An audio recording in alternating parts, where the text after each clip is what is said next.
Which fictional character's death have you not gotten over? Jorge from Halo Reach. He sacrificed himself by blowing up the Covenant supercarrier, thinking his actions saved Reach.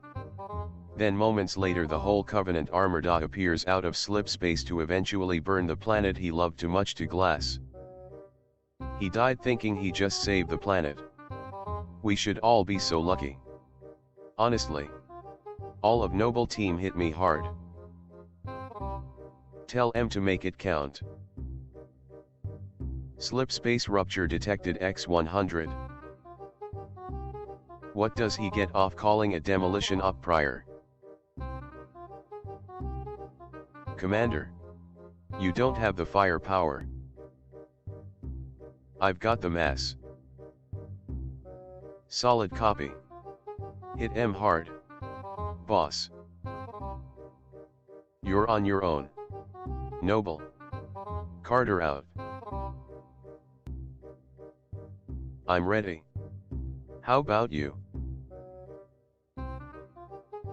Negative.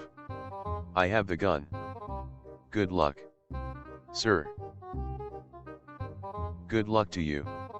Spartan. Sad piano music. There'll be another time.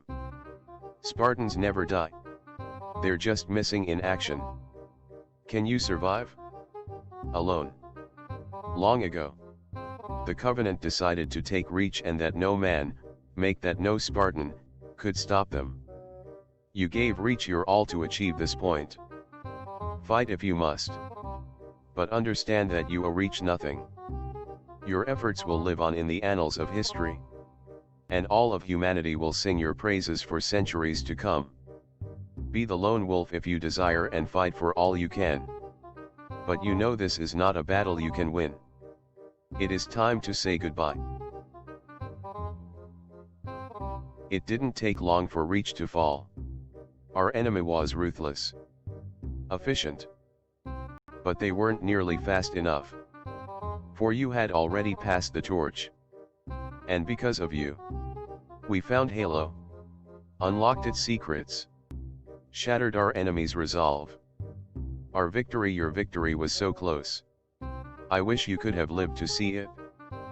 But you belong to Reach. Your body. Your armor all burned and turned to glass.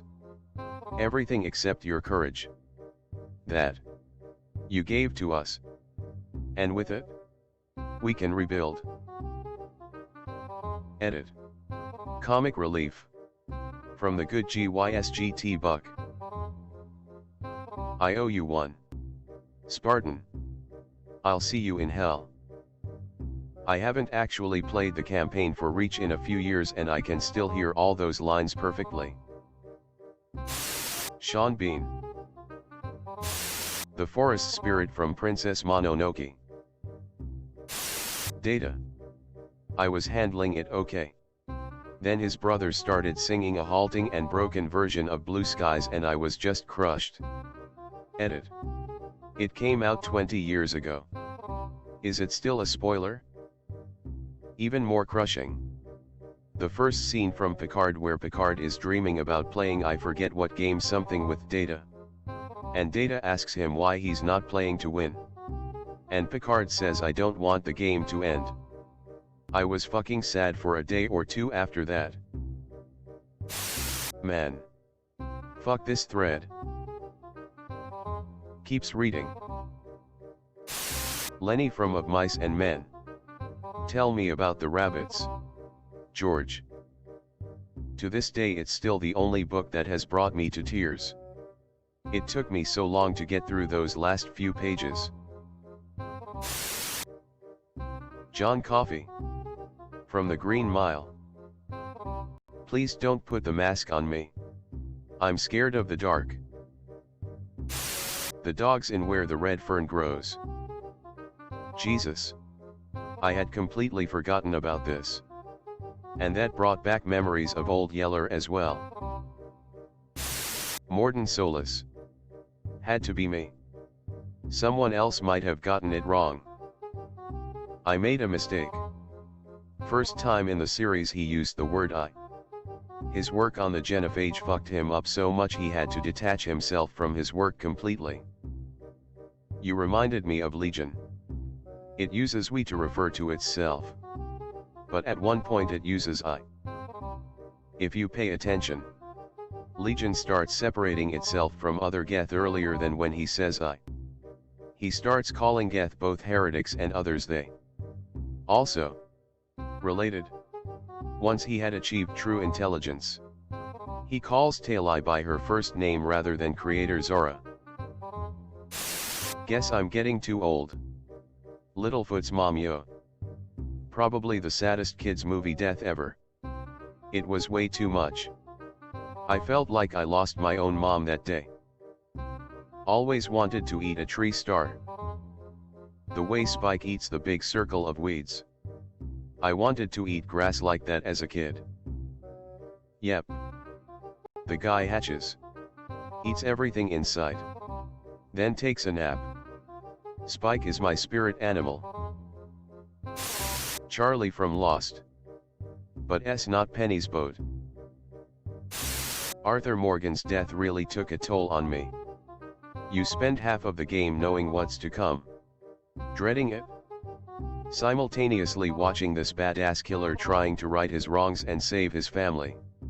Only to be betrayed by half of them in the end. Rockstar broke my heart. Came here to post this. Glad to see someone beat me to it. He's one of my favorite fictional characters of all time. Peter from What We Do in the Shadows. Poor Peter. Sizzled to a crisp. Our friend was killed in a tragic daylight accident. Spike Spiegel. See you. Space Cowboy. Here be massive Cowboy Bebop spoilers. Don't read this if you ever wanna watch the show. And you should, it's great. Came here looking for this one. To this day I still can't help but get choked up when it finishes panning up into the sky from him bleeding out on the stairs. And in the last frames of the show you see his star briefly shine brighter than all the others. Then fade away into nothing. You're gonna carry that weight. Combined with Maya Yamane belting her heart out singing Yoko Kanno's Blue and ending softly on the lyrics, everything is clearer now. Life is just a dream, you know. That's never ending. I'm ascending. It may very well be the most powerful scene of any show I've seen. Anime or otherwise. Here's the full clip, but again it's major spoilers and honestly doesn't hit the same if you haven't seen Spike's journey up until here and understood the tragic senselessness of his death. Edit. Maya Yamane was the singer. Yoko Kanno is the composer. Also obligatory, this is a must-watch show. Even if you don't typically care for anime. It doesn't really have the tropes and silliness that put people off of some animes. It's generally a serious action drama that just happens to be animated. I'd put it more in the vein of something like A Scanner Darkly. Not in style specifically, but in seriousness of tone despite being animated. The whole anime hit really fkin hard. Luckily the moid was good and took place in the middle of the anime. So I'm decently good now. I always need an OVA movie or special to watch so I can see the characters be normal. And so I'm not overly sad. Bob from Stranger Things. Yes. I was waiting for him to be an undercover spy or a dick in some way, but he was a nice bloke. This death broke my heart. Joyce just can't get a break. Charlotte the Spider. How she sang to Wilbur, who was terrified of dying, even while she was dying. Stoic. They did handle his death very well. With the entire funeral scene immediately after the battle. And Hiccup's first reaction felt so human. So real. Anyone seen Grave of the Fireflies? Yes, that movie was fucking heartbreaking. And made even worse when you know it was based on a true story. Written out of guilt by the Big Brother. Hank Schrader. You're the smartest guy I've met and you're too stupid to see he made up his mind 10 minutes ago. That line always gives me shivers. Opie. Sons of Anarchy. I got this. Oberyn Martell.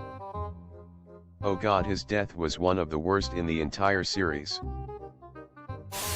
At the moment. Bobby Singer. Crowley. The show has never been the same. I think this was a horrible decision. Crowley was my favorite. 5s, Clone Wars. Him and Hard Case 2. Honestly, just every clone that died throughout the series hits hard. True life. Always felt bad to watch how some of those poor clones died. Even if they were unnamed. Electrocution. Getting chopped in half. Losing their helmets in space.